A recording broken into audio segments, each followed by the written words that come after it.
Alright guys, this is Black Cat 975 coming at you live. Today we're going to be going over 5 tips and tricks to help you in this new ranked season. This will be at beginners really, so if you've been playing for a while, this may or may not be help you, but it's always good to refresh yourself. So I hope you enjoy. Let's get started guys.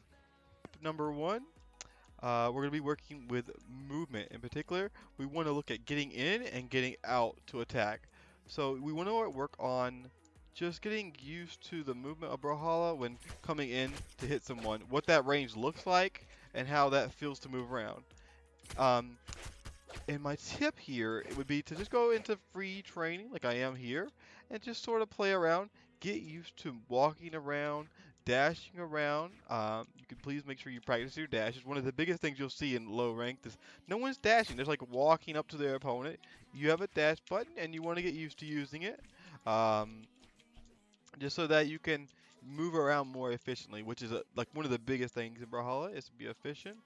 Tip number 2 goes along with use light attacks. A lot of times, all you'll see is signatures and signatures over and over and over. And that's great and all, but as you get even probably in silver, maybe low gold at the latest, really, I would think, you'll start seeing that people will start dodging those signatures and they won't hit. People get the timing right, and you'll go for this big signature, and then you're left with all this frames to be hit, and people will start jumping over your signatures and just punishing you for that miss.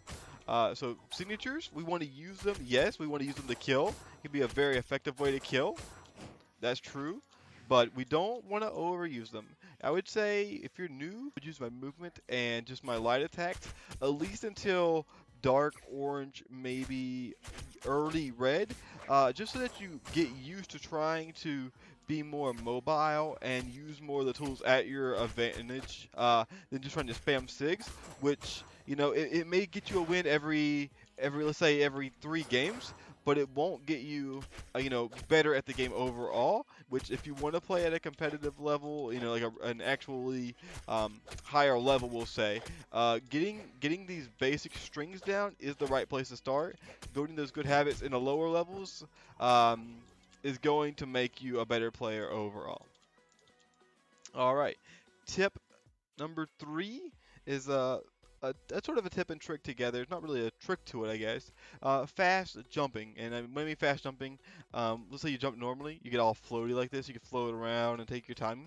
Um, but when we're moving around and we want to get somewhere in particular, we want to do what's called fast falling, which is when we hit the apex of our jump, we want to just hit the down button at that apex right there, and it'll push you down. So this is slow. And this is when I hit the fastball button, or down button, sorry, to do a fastball.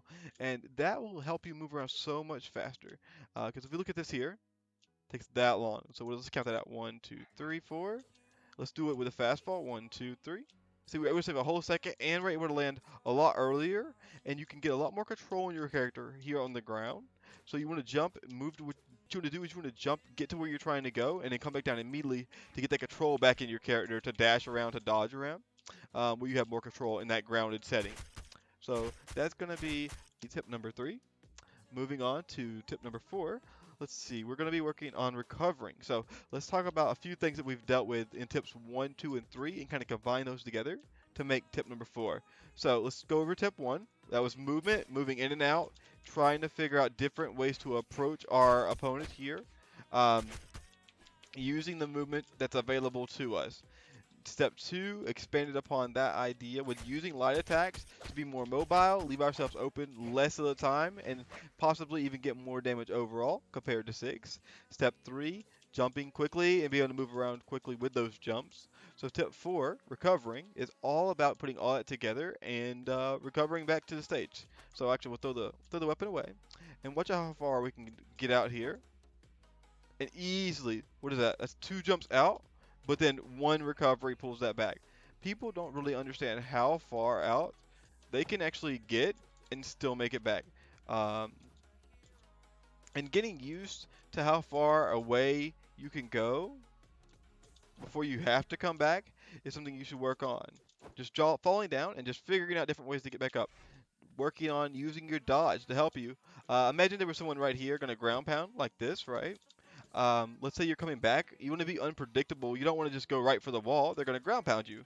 So something you might work on doing is getting used to doing a stall right here so that the person would go below you when they ground pound. So looking for, effectively finding ways to get back to stage and using all of your available resources to get back. And by the way, you'll know when you're out of resources to get back when you see that little tiered sweat drop show up.